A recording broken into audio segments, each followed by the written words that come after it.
Hi everybody, and welcome to a very damp Saturday here as I speak to you. Our roof, my Thai version of a tin roof in Australia, I can hear the rain falling, and I think it's going to get heavier over the next hour or so as well, so I'll just have to talk a bit closer into the mic. But hopefully you can hear me okay, and as I speak to you, we'll just turn that off.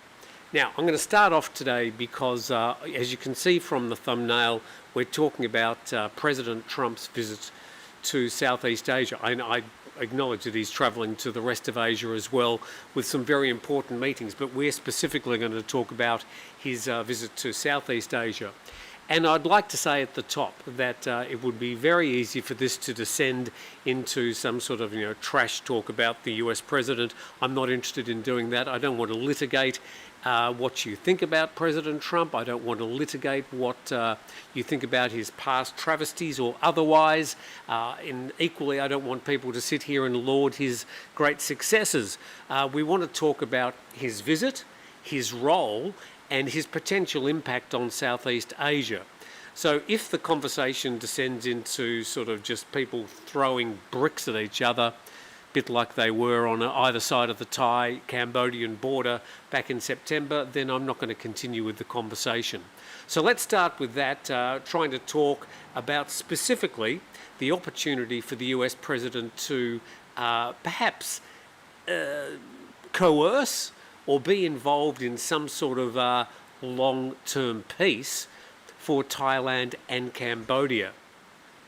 So let's start from that point of view. And I've got one very crazy cat leaping around the place this morning, so anything could happen.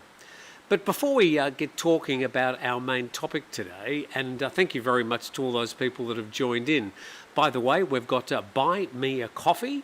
If you type in Buy Me a Coffee and Tim Newton, you'll probably find the page. Otherwise, it's in the description below if you feel inclined and you'd like to support the channel. If you get anything out of our conversations, if I'm able to answer your questions or be useful, then that's a way that you can say thank you, and I'd obviously appreciate it. But we've had a very sad moment here in Thailand over the past 24 hours, and I'd like to share this with you before we get talking about our main topic today. And that is the passing of Her Majesty Queen Sirikit, the Queen Mother, who's passed away at 93 years of age. She, of course, is the current king, His Majesty His Majesty Maha Vajiralongkorn, and she has been a long favourite of the people of Thailand and will certainly be felt by them today. A beautiful lady, and she was always adored for her beauty and for her devotion to His Majesty the King, the past King, Bhumibol Adulyadej. A picture there of the family many years ago, and the young prince there, of course, became the King of Thailand, and the other three daughters of their majesties.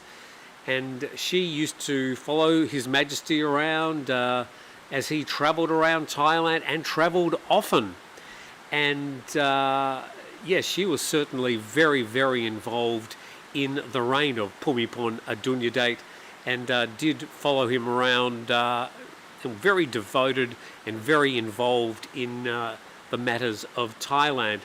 And this reporting from Khalsot English, Her Majesty Queen Sirikit, the Queen Mother, has passed away at 93, and the Bureau of the Royal Household announced on Friday night that Her Majesty Queen Sirikit, the Queen Mother, passed away peacefully at King Chulalongkorn Memorial Hospital. This happened last night, and she was 93 years old.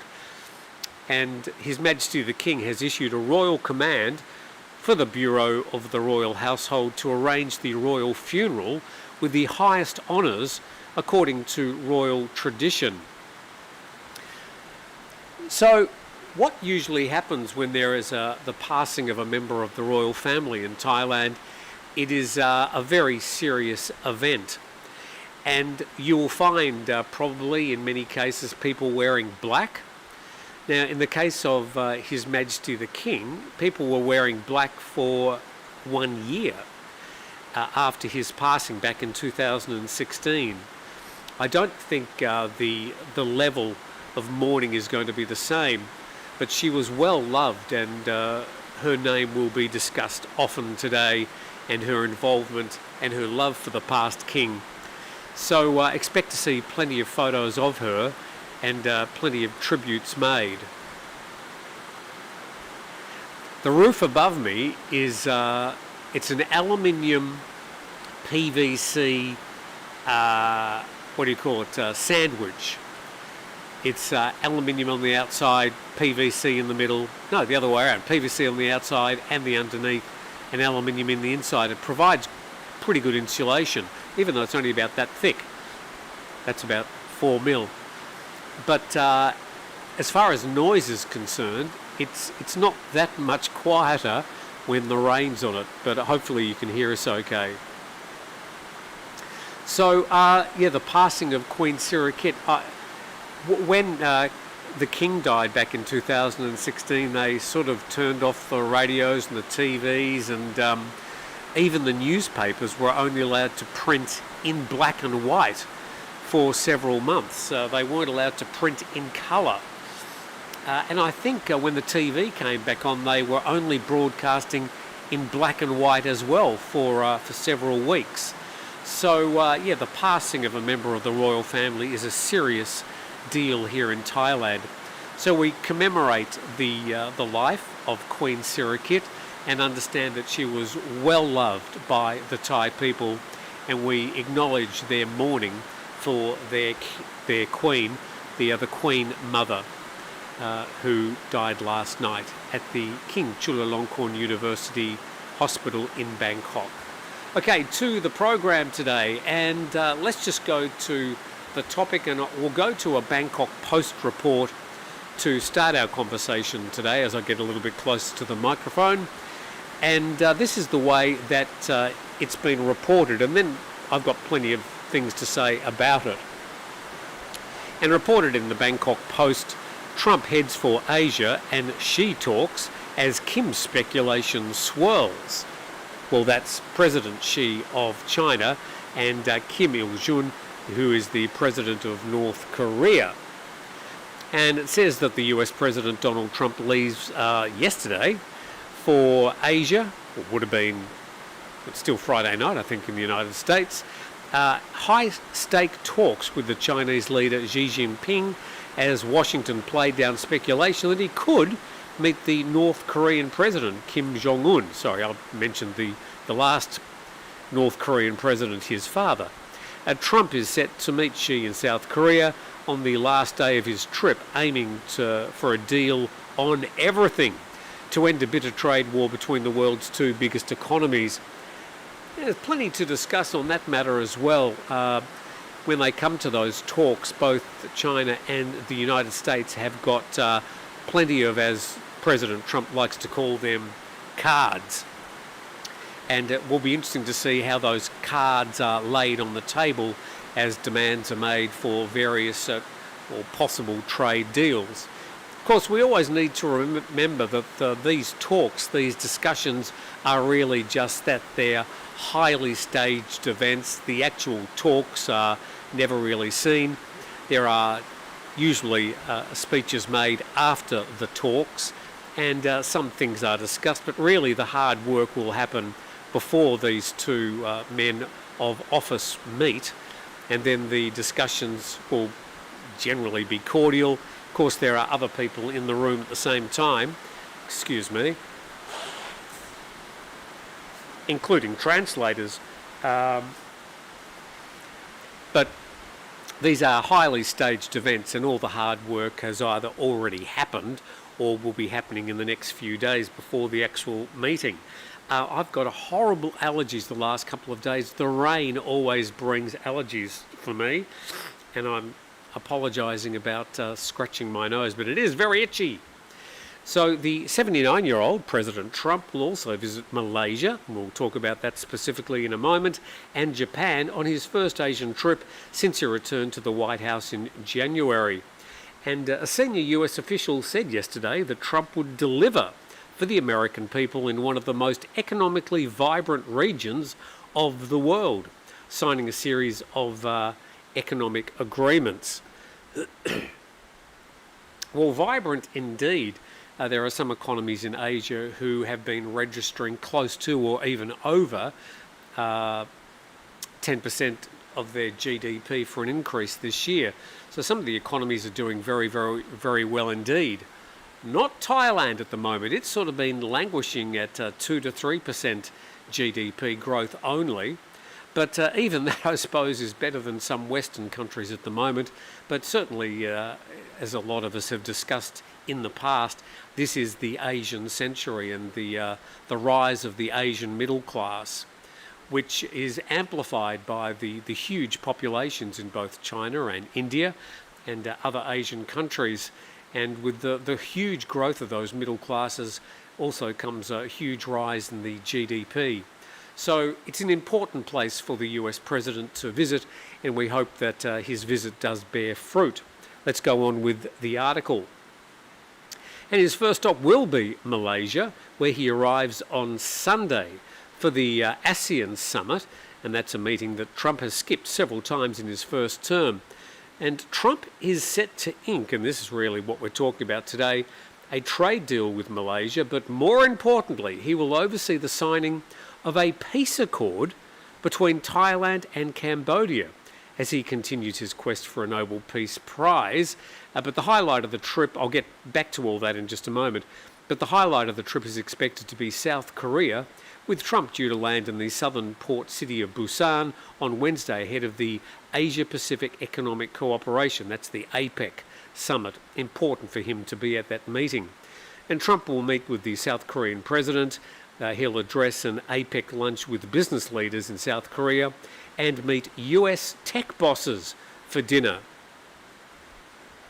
So all the US tech bosses flying over to South Korea for this meeting as well. I think that's of interest. The role of tech in the US stock market at the moment can't be overseen. If you take out the top 7 countries in the US stock market, there's really nothing else there. But the performance of those tech companies has just been incredible. Certainly this year, accelerated by AI, but also there are other tech companies involved in there, Apple and Tesla, Nvidia with their chipsets. So yeah, I think there is plenty to discuss in relation to the US and its relationship with the Asian, and in our case, the Southeast Asian economy. And then on Thursday, Trump will meet President Xi of China for the first time since his return to office. So that's the way it's been reported in the Bangkok Post. I think that story would have come from AFP. Let's just see. Yeah, came from AFP.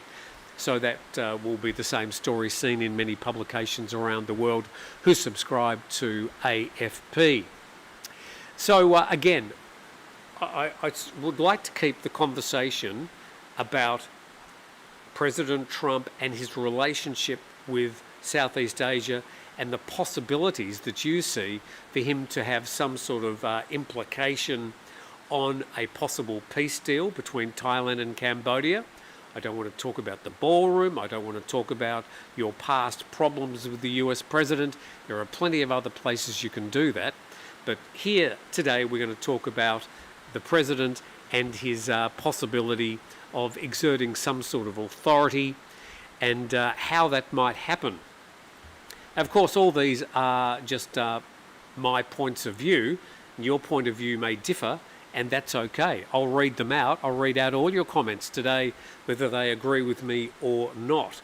So let's go to this particular issue.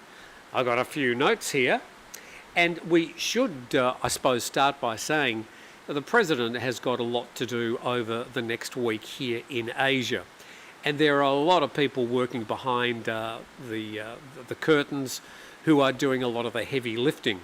To what extent President Trump has been briefed about what's happening in regards to the Thai-Cambodia border conflict, I don't know.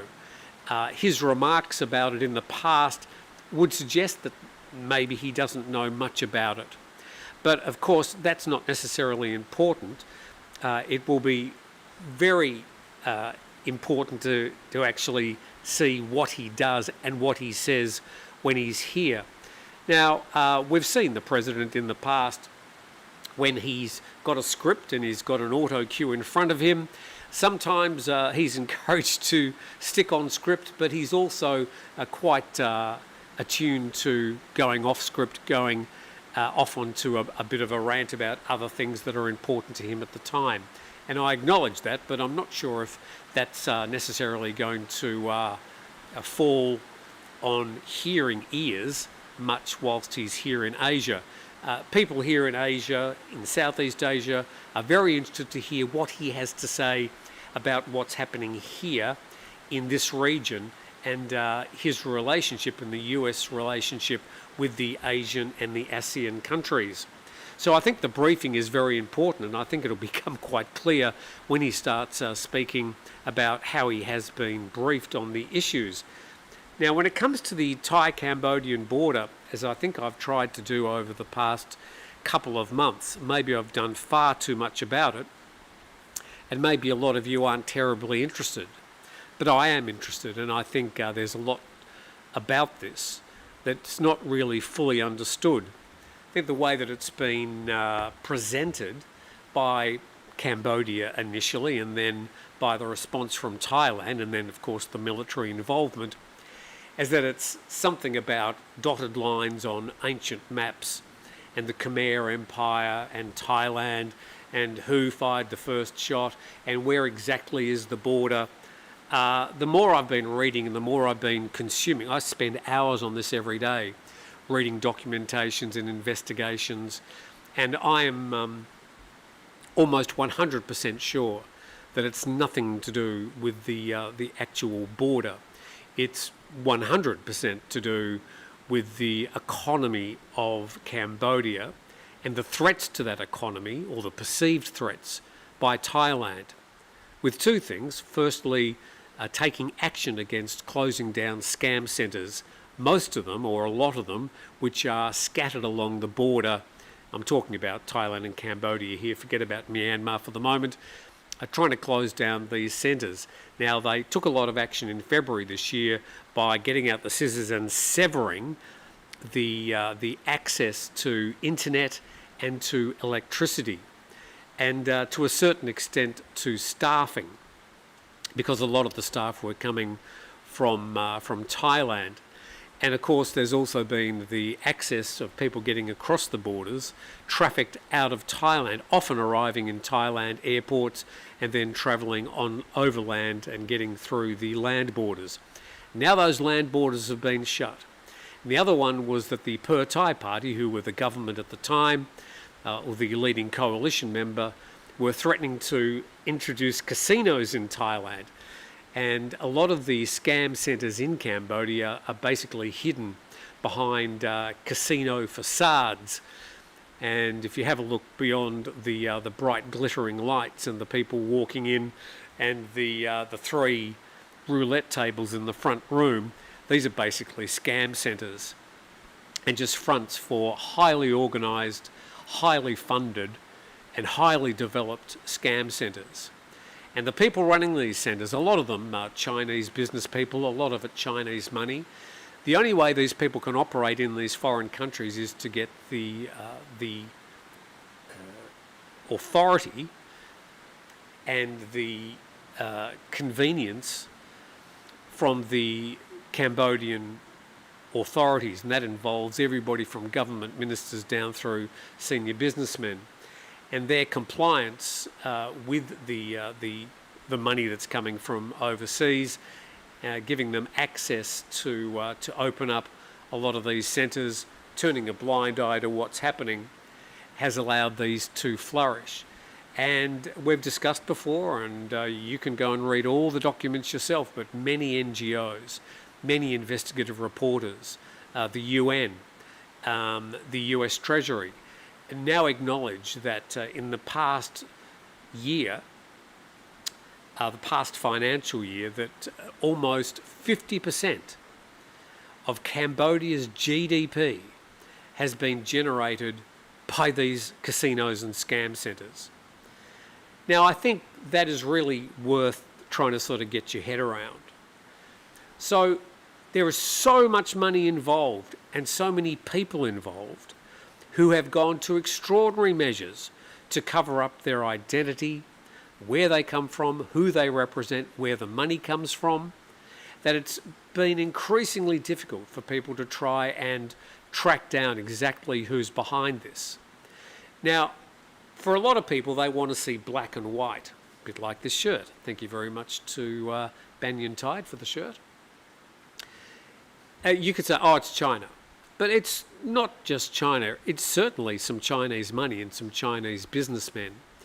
But there's a lot of complicity with Cambodians in the case of Cambodia, and the Burmese military and different Burmese rebel groups in the case of Myanmar, to allow all this to happen.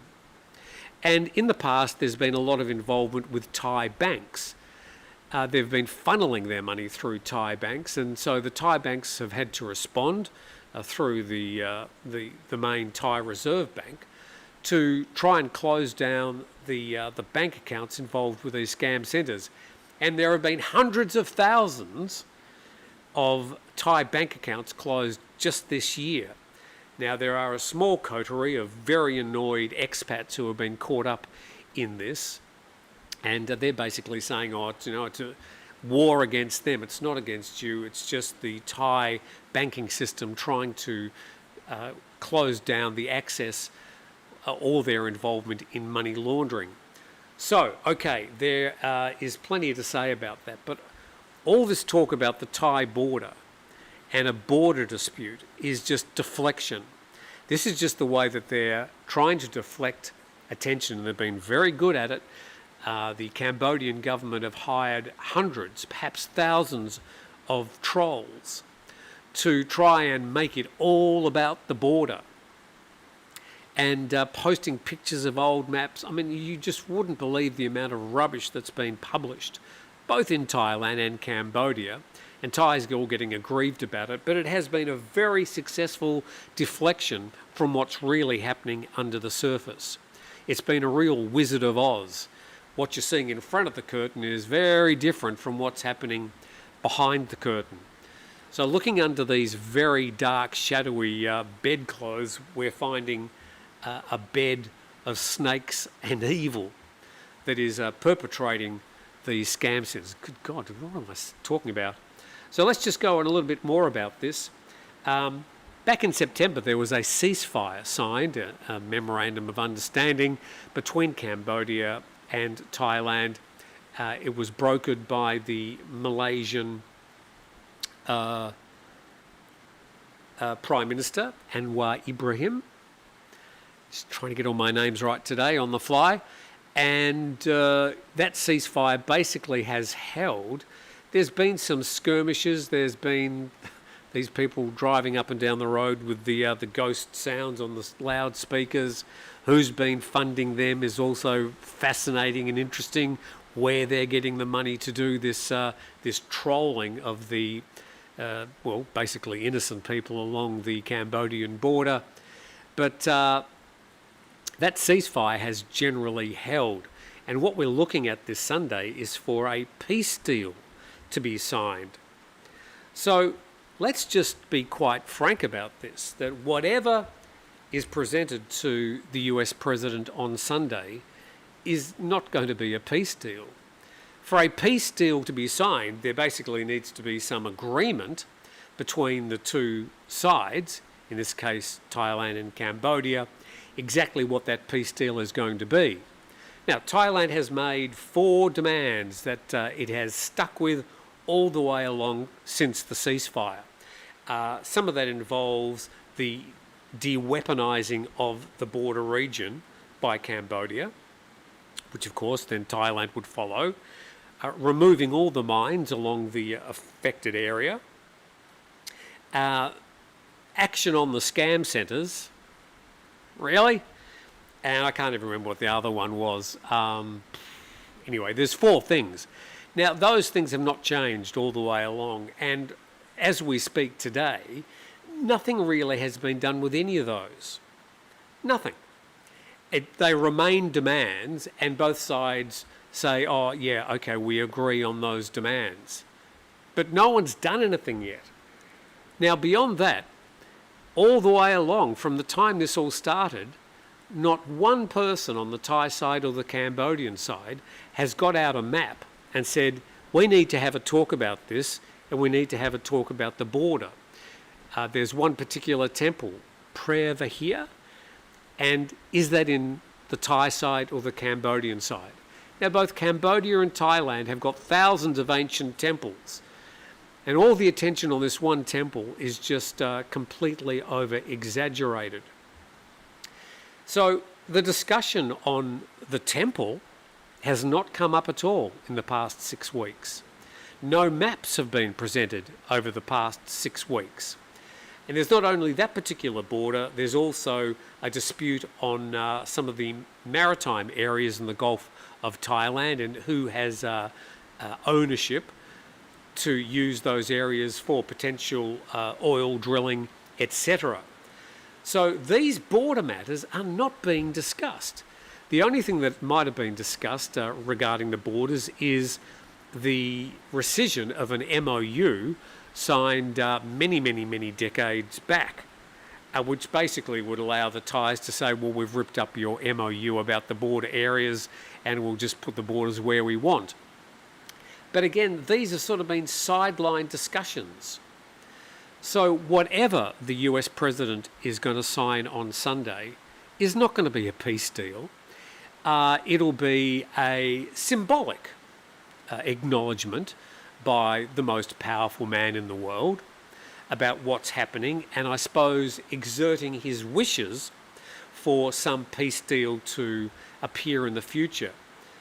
But will the Thai Prime Minister and the Cambodian Prime Minister be there at that signing? Well, of course they'd have to be, and there'd have to be a shaking of hands.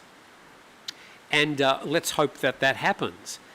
But please understand that there's been nothing organised for a peace deal. There is no peace deal. What is the peace going to be? As we say, good morning to DJ. Nice to see you. I thought we'd have an appearance of you at some stage in the morning. So that is the back end of our new cat DJ, who is a very small cat, who was ravaged by dogs and was covered in wounds and very thin and frail, but we took her in and we've nursed her back to health, and she's a very happy, active cat. She's about 1 year old, we think. Thank heavens she's not pregnant, like the last one we took in. So as far as the peace deal is concerned, and as far as the question... Yeah, that worked well. What did you just drop?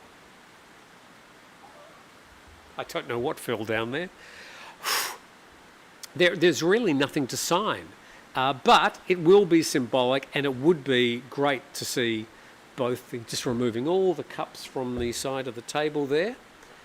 Sawadee Ka.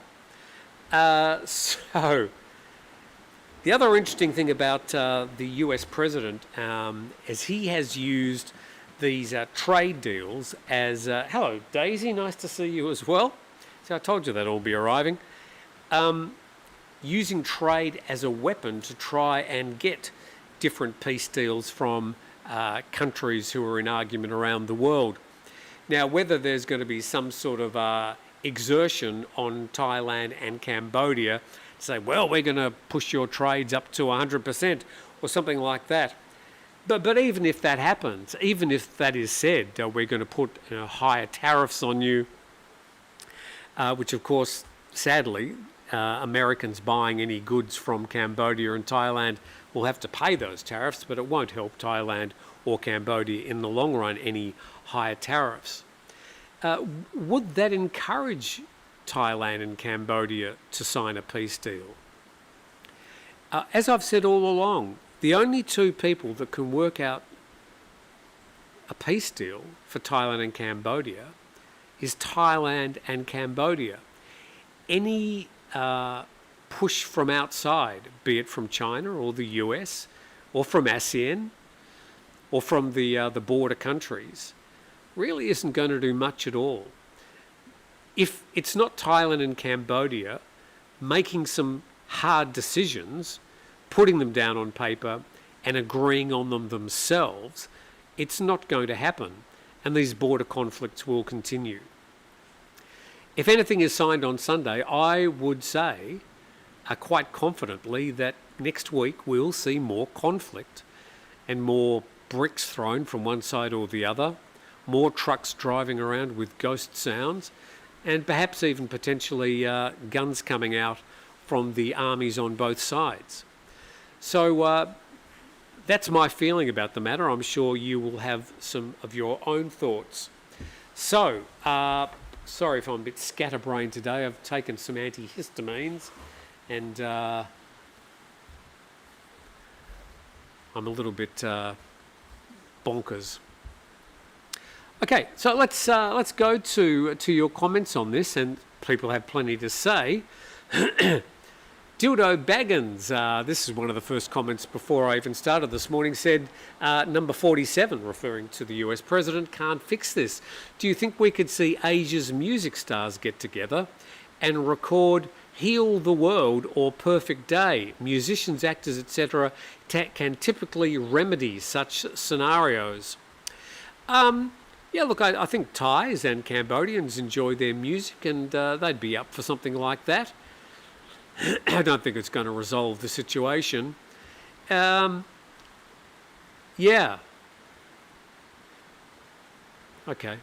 Greetings from your old hometown of Melbourne, says Shano Traveller. Have you seen the size of... No, we're not going to talk about the ballroom. Greetings from Texas, says Guzzy Jack.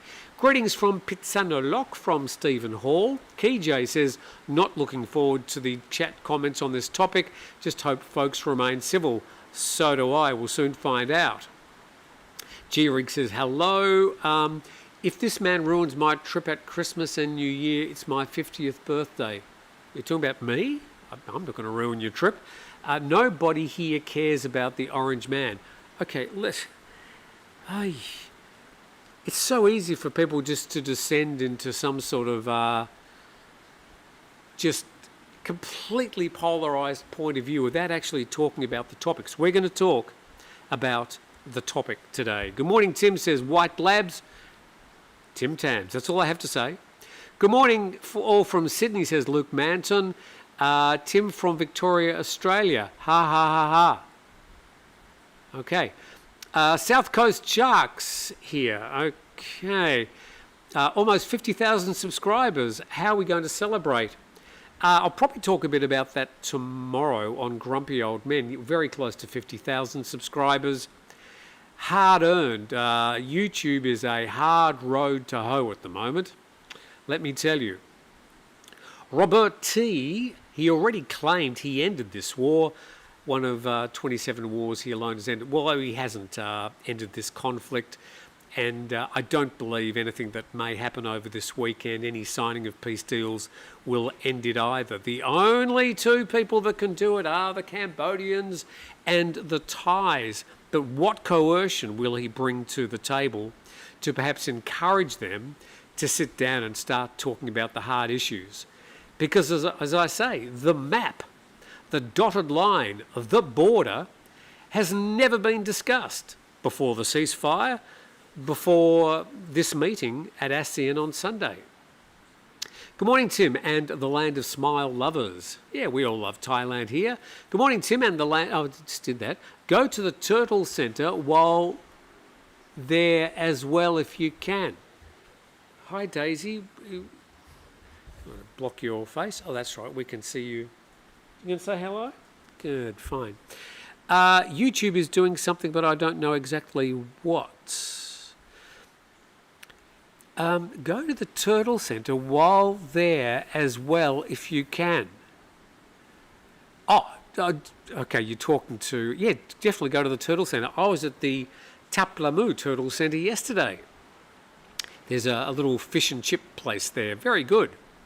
Must be something different for the usernames today. Still recognise lots of you, though. Just on... Okay, YouTube gathering more data. Morning all, Frank's visiting their 2 weeks holiday with his Thai wife.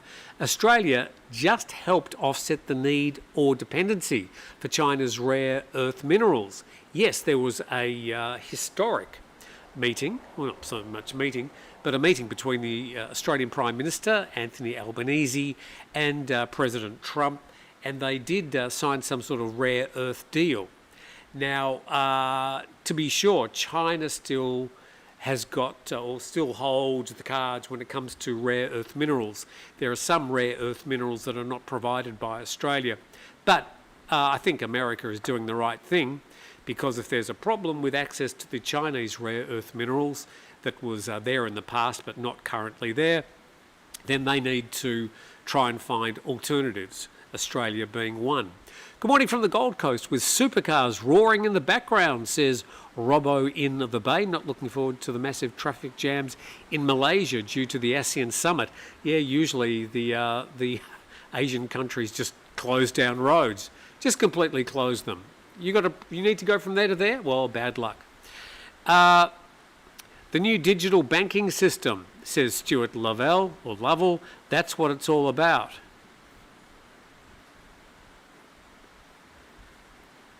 Probably to discourage regulation against US big tech in Korea. Okay, where do the ASEAN nations, Thailand in particular, stand in relation to tariffs at the minute from the US? Okay, well, so the US has been negotiating with each of the Southeast Asian countries, but each of those Southeast Asian countries have gone back to their trade bloc, which is ASEAN, saying, well, what do we do?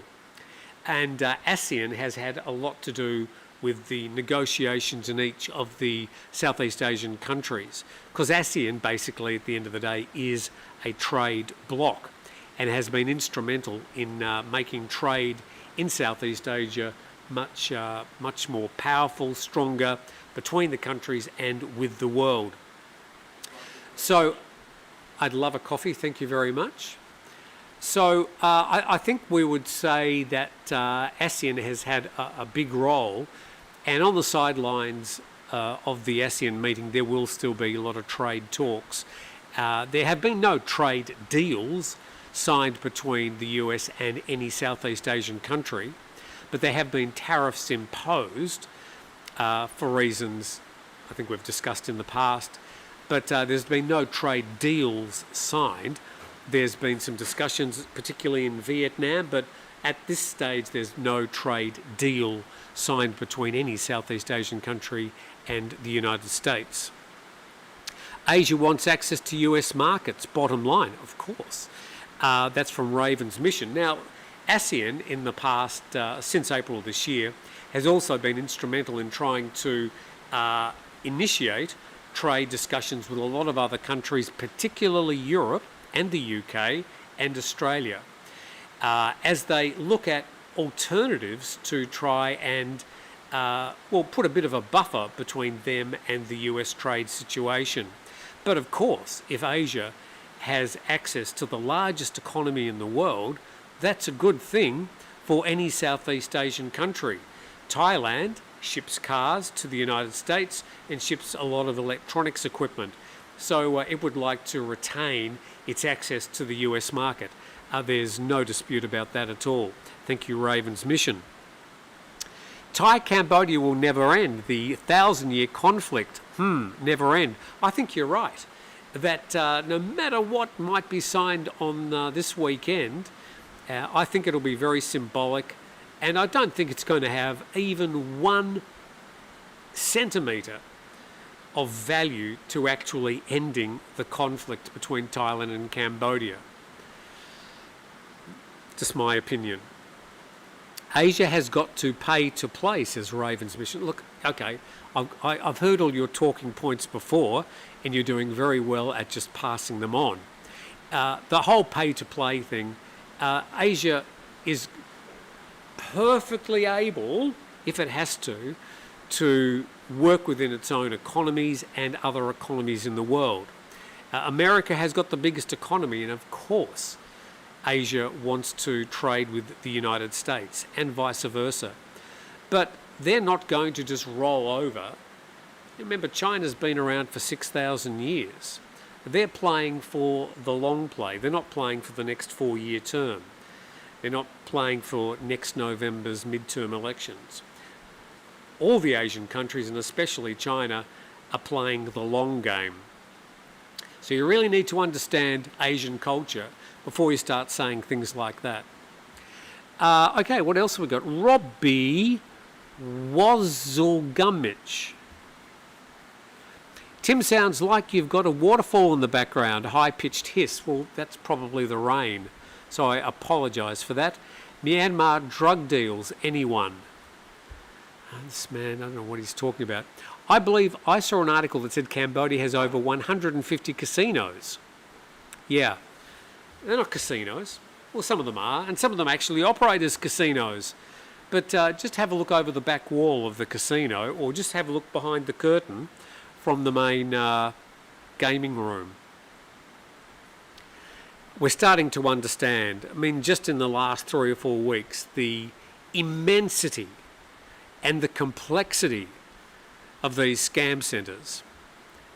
I'm off to Cambodia, says ESC Chris M. Next week, absolutely dreading the overnight stay I'll have to do in Sihanoukville before going to the islands. That city has become a wasteland of casinos, a wasteland of scam centres. There were a lot of casinos built there prior to COVID-19, but pretty much that's turned into a scam city, and I'm afraid to say a very dangerous place to visit these days. Looking good in those shirts. Oh, thank you, Ecology. Thank you, CK.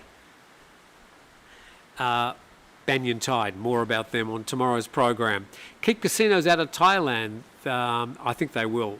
This current Pumjai Thai-led government, as well as the opposition, who have the highest number of MPs, none of them want casino. It was only the Per Thai party, led by the Shinawats, that wanted the casinos.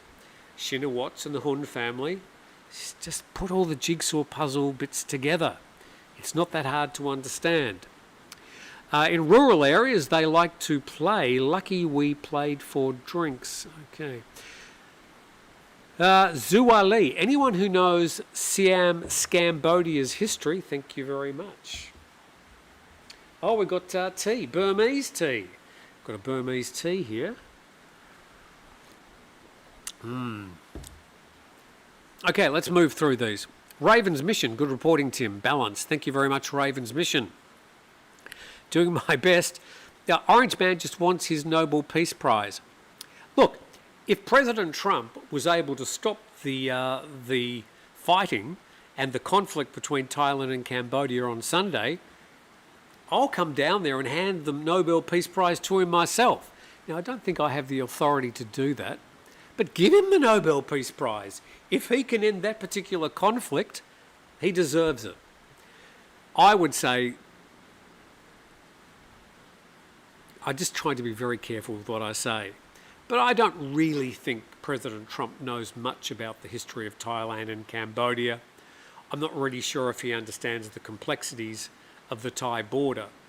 But if the people briefing him have been talking to people in Thailand and Cambodia and are able to sort of find a way around the conflict and provide some new way of threading their way through the different nuances, well, great.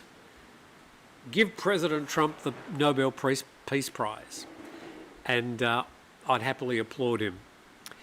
Okay, what else have we got here? I seriously am not my scene at all. Can't wait for peaceful island life with chilled drinks on the beach on Koh Rong Samluem. I don't know where that is. You'll need to tell me more about Koh Rong Samluem. Anyone who knows Siam Scamber, I've just done that one. Thai-Cambodia is okay. Paul Master. Okay. Thai-Cambodia conflict is just a cover-up for Shinawat versus Hun family power struggle. In the broadest terms, yeah. Okay, what else we got? Mr. Lavelle, I agree, casino no bueno, but it'll happen and it'll not be Bangkok. No, I don't think there's ever going to be a casino in Thailand. Well, not in the... Well, the current politicians are running things. No casino in Thailand. If there is a casino in Thailand in the next 5 years, or even one proposed, and they start digging holes, I'll march naked down the front road here at Thai Muang, naked, backwards, in a stooped position. Vintage Excellence says, I'm drinking booze in California. Okay, sounds like a plan. Orange Man just want... Okay, we've done that one, but I'll be streaming the V8 supercars from Australia with Esky full of Leo. Okay, the V8 supercars. Oh, okay. What are V8 supercars? I mean, Australia used to make some V8 supercars. It doesn't make them anymore. Where are they getting V8 supercars from? I don't know. ESC Chris M says, Cambodia has blocked access to any Thai news websites and other sites such as BBC. So Cambodians are really not getting access to a wide variety of news. Discussions I had reflect that anti-Thai view. Yeah, the Phnom Penh Post and what's the other one?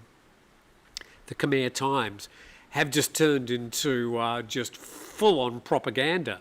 They used to be quite balanced publications even 2 or 3 years ago, but the last couple of weeks I've been looking at them. I can read them quite easily here. Just pure propaganda. So somebody's been talking to somebody in the offices of those publications. You scared the shit out of me with that thing falling down. It scared the shit out of me. I'm not sure what hit the ground. Something hit the ground that was metal. I heard metal falling to the ground. Please send Daisy my regards. Hi, Daisy. How's things going? Daisy? You want to... Okay. Hi, Daisy. You happy there? Yeah, she's happy. She's just keeping an eye on what I'm saying. Happy 12th birthday. Creation date of your channel. Happy 12th birthday. That's not really helping. Yes, the cleaner's just moving the light. Maybe I created the channel. I only actually started using this channel on August the 25th, I think, 3 years ago. So, yeah, the channel's only been going just over 3 years. 3 years? 2 years? 3 years, I think. But, yeah. 50,000 subscriber do on Turtle Beach. Everyone invited. Street vendors hired for all. Okay. At 50,000 subs... Oh, I've missed that. It's just gone. It's time to start giving away free cars. Oh, Roger Wilco. There you go. What a great idea. I could give everybody a free car when I hit 50,000 subs. Won't be happening. Okay. TSL 56. No idea. Not working at all well in Ukraine, Gaza and Canada. He's far too distracted by his own distractors. Yeah, look, I think a lot of these conflicts are complicated conflicts, and they go a long way back. Now, it's all very well to say, stop firing your guns, let's have a ceasefire. So everybody puts their guns down for 24 hours and, you know, but people go, yay, it's all finished. No, that's just the start. That's just the start of a very, very, very long tortured process in most cases. So no matter what is said, no matter what is signed on Sunday, it's just not going to move the pendulum at all regarding what's happening in Thailand and Cambodia. We'll get lots of headlines, it'll get plenty of media coverage, but it's not going to solve the problem. Okay, God no, this person is only going to make it worse. Thailand needs to find its own backbone. I think Thailand has shown a lot of backbone in this particular conflict. It's responded. It's responded militarily, and the military have still got a very strong presence along parts of the Thai-Cambodian border. So I don't think there's any problem with Thailand showing backbone on this issue. But their backbone is not going to be strengthened or weakened by anything said by the US President this weekend. But his visit to ASEAN, I should acknowledge, is very important for the region. And it shows that President Trump or his minders think it's important for him to be at the ASEAN Summit, to have his voice heard and the voice of the people of America represented at one of the most dynamic economic areas in the world at the moment. I think that's good. And it will bring a lot of attention to ASEAN and the ASEAN Summit that may have not happened otherwise. Indeed, if the US President wasn't coming to ASEAN this weekend, I wouldn't be, probably wouldn't be talking about it, and it wouldn't be mentioned in any US publications, ASEAN Summit, that they could have been having pie fights and running around naked at the ASEAN Summit, and it wouldn't get one single line or sentence in any US media. So President Trump's visit to the ASEAN Summit will bring a lot of attention to the ASEAN region. That's a good thing. Skip McIlvaine, I think I've got that right. Tim, do you think that something like what happened in Myanmar might happen in Cambodia, raiding scam centres, but backed by the US or other affected countries?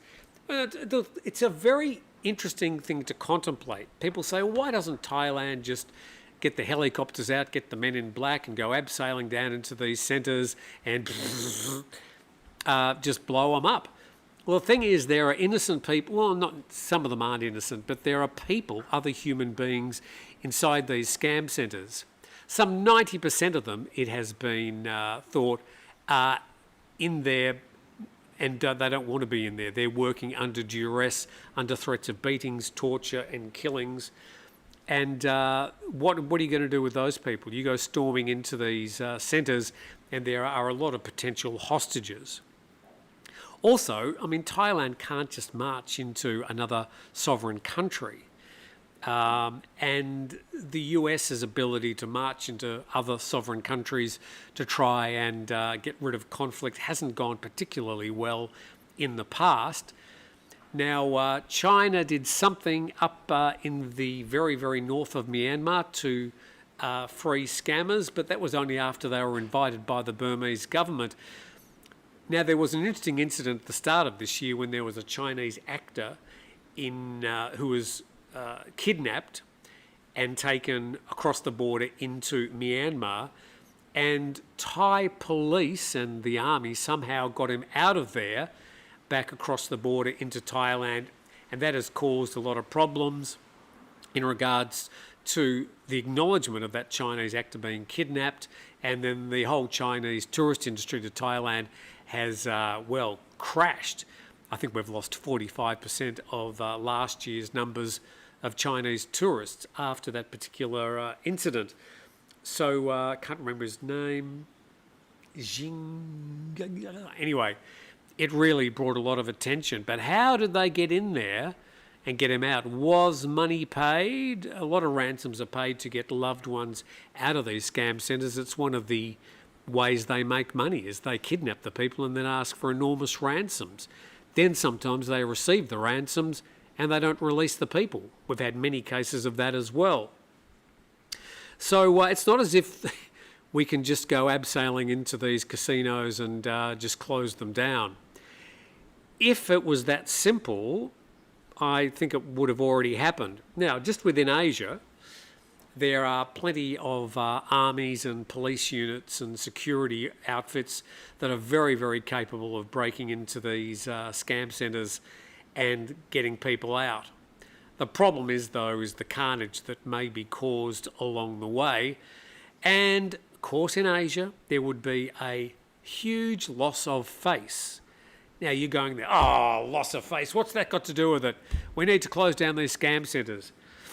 In Asia, loss of face is everything. Let's go a bit further down this. I think we've got a few more minutes left. I'm really appreciating your comments on the matter. I'm just going to have a scratch of my nose off camera. How can I do this? I'll do that.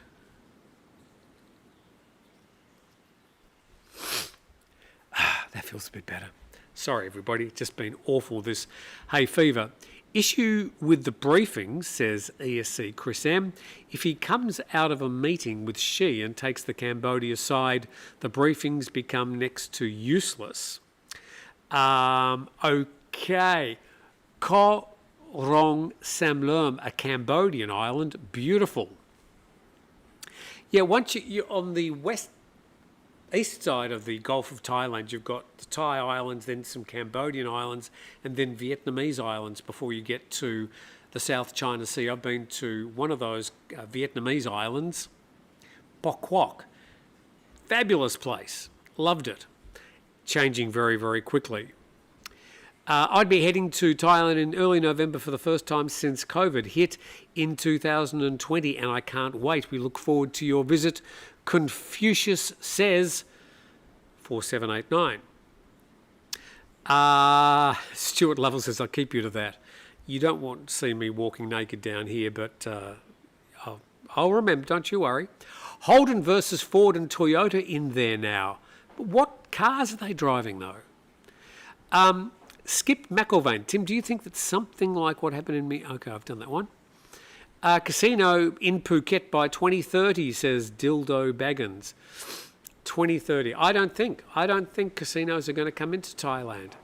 Given the problems that we've seen with casinos in Cambodia, I just don't see it happening. And with the Shinawats sort of sidelined at the moment, Dad's in jail, no signs of him getting out anytime soon. Daughter's been kicked out of the Prime Ministership. Daughter's stood down voluntarily as the head of Per Thai Party. No other Shinawat's going to be putting their hand up to take a role in the Per Thai Party. The Shinawats are out of politics for now, and I don't see any comeback anytime soon. So I think the casino issue, given that just about every other party in the parliament is against the casinos, I just don't think it's going to happen. Okay, Sihanoukville was a great laid-back beach town, says Roger Wilco. When I was there in 2005, that's about the same time I visited there as well. It's now a very different place since the out-of-control Chinese investment there. Well, the Chinese investment, the out-of-control Chinese investment, started about 2005, and they built some great infrastructure and some great casinos, which were casinos. But since COVID, the real estate's been taken over by these scam centres. Thailand needs to focus on that huge sinkhole. Well, that sinkhole's been filled. What? Strange comment. Okay, Epstein Ballroom needs attention. Oh, okay. I don't think it's going to be named that. Yes, I'm going to politely say goodbye, says Dam. This is not my favourite subject on a Saturday morning in Jom TM. Enjoy your weekend, guys. See you, Dam. I'm sorry it's not your cup of tea, but I talk about things on this channel that are not necessarily popular. I think over the past month I've lost a lot of views on my videos because I've been talking about this scam issue, maybe incessantly, maybe too much, but I see it as a central issue for Southeast Asia, and I think it's worth talking about. And I'll keep on talking about it and its relevance to you, and of course to the country that I live in and love, because it's central to the future of not only Southeast Asia but also Thailand and the way it's resolved. No casinos for Thailand, says Confucius says. So how do you explain the casino on the Thai border side of Phoi Phet? Well, it's actually not a casino. They don't gamble there, despite what you might think. So there are no casinos in Thailand, I can promise you that. Chris M, think the issue with that, Skip, is the 60% plus of GDP linked to scam centres in Cambodia. Lots of gambling in Thailand. Yes, sure. Gambling is illegal in Thailand. Just the other day, got the lottery each or twice a month, but just the other day, earlier this year, the Per Thai Party legalised poker and other card gambling games. But this week, the Pumjai Thai-led party has rescinded that decision, and so that poker is once again illegal in Thailand. Okay. Lots of gambling in Thailand. Absolutely, yes. Despite the fact that it is illegal, there is a lot of gambling in Thailand. On any day of the week, you can drive about 2 kilometres out of this town, and there's cockfighting happening. But there are hundreds of cars parked there. And it's all about gambling. Pretty sad, actually. But, yeah, gambling is huge in Thailand, but strictly illegal. Hi, Tim, watching from England. How the cats, says Roger Pritchard. The cats one's over there. I've got the big brown cat here. Looks like a dog. There are other cats around. The cats are fine. Somehow I've ended up with a dog and 3 cats. Never planned. They just decided to move here. Hi, Tim, watching from England. Okay, the reason this man is coming here is for ego. Bottom line, nothing will be accomplished. Darren Stone, no, I don't think so. I think his opportunity to come to be involved in the ASEAN Summit, he would have been invited. And the US presidents have come to these summits in the past. And the Australian Prime Minister would be invited, other big countries around Asia and the Pacific Rim. So I think his coming and his opportunity to perhaps have some input in what's happening along the Thai-Cambodian border is welcomed by the region. And if the US president goes back with maybe just a little bit more understanding about what's happening with that issue, and maybe his opportunity to talk to the Cambodian Prime Minister and the Thai Prime Minister, all that is good for Thailand and Cambodia. And I think good for the US president to have more understanding about the complex politics of this region. Tim, can you just ignore the strange comments? I'm doing my best, but I sort of read them as I'm reading them. Tim, keep your passion and getting the news out to us. You'll gain more than you lost in terms of subscribers from it. It's not the way that things are actually... I used to get 1,000 subscribers, sometimes 2,000 subscribers a month routinely. This month I think I've got 200. So the Thai-Cambodia border conflict is not a vote getter. It's not a subscriber getter. It does not get views. I can prove that to you. I sort of think that there is also some involvement of the thousands of trolls that I've blocked. So it's complex, but I'll just battle on because I think it's a very important topic to try and get out there. Despite what you read on some of the headlines, I mean, I've tried to describe this as a 1,000-piece jigsaw puzzle.